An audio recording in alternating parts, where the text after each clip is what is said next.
Diabetes చికిత్సలో ఉన్న latest treatments ఇవే. డయాబెటీస్ ట్రీట్మెంట్లో ఇప్పుడు భారీ మార్పులు వచ్చాయి. ముందు కేవలం టాబ్లెట్స్, ఇన్సులిన్ మాత్రమే ఉండేవి. కానీ నేడు టెక్నాలజీతో డయాబెటీస్ను కంట్రోల్ చేయడం చాలా ఈజీ అయిపోయింది. మొదట, కంటిన్యూయస్ గ్లూకోజ్ మానిటరింగ్ అంటే సీజీఎం. మీ వేళ్లను మళ్లీ మళ్లీ గాయపరుచుకుని షుగర్ చెక్ చేయాల్సిన అవసరం లేదు. చేతికి చిన్న సెన్సర్ పెట్టుకుంటే 24 గంటలు మీ బ్లడ్ షుగర్ ఎలా మారుతోందో మొబైల్లో లైవ్గా చూపిస్తుంది. ఫుడ్ తిన్న తర్వాత, నిద్రలో, వర్కౌట్ సమయంలో షుగర్ ఎలా రియాక్ట్ అవుతోంది అనేది స్పష్టంగా తెలుస్తుంది. రెండోది, ఇన్సులిన్ పంప్స్. రోజుకు 3-4 ఇన్సులిన్ ఇంజెక్షన్లు వేసే బాధ ఇక మినహాయింపు. ఒక చిన్న పరికరం శరీరానికి అంటించి పెట్టుకుంటే, మీకు అవసరమైన ఇన్సులిన్ను రోజంతా ఆటోమేటిక్గా సరఫరా చేస్తుంది.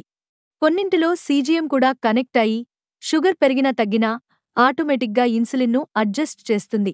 మూడోది, కొత్త oral drugs. SGLT2 inhibitors, GLP-1 oral forms వంటి ఆధునిక మందులు కేవలం షుగర్ను తగ్గించడం మాత్రమే కాకుండా, హృదయానికి, కిడ్నీలకు కూడా ప్రొటెక్షన్ ఇస్తున్నాయి. వెయిట్ లాస్కి కూడా సహాయపడతాయి. మొత్తంగా చూస్తే డయాబెటీస్ కంట్రోల్ చేయడం ఇప్పుడు కష్టం కాదు. సరైన టెక్నాలజీ, సరైన మందులు, అలాగే క్రమమైన జీవనశైలి ఉంటేనూ చాలా వరకు నివారించవచ్చు. మీ పరిస్థితికి ఏ ఆప్షన్ బెస్ట్ అనేది డాక్టర్తో చర్చించండి.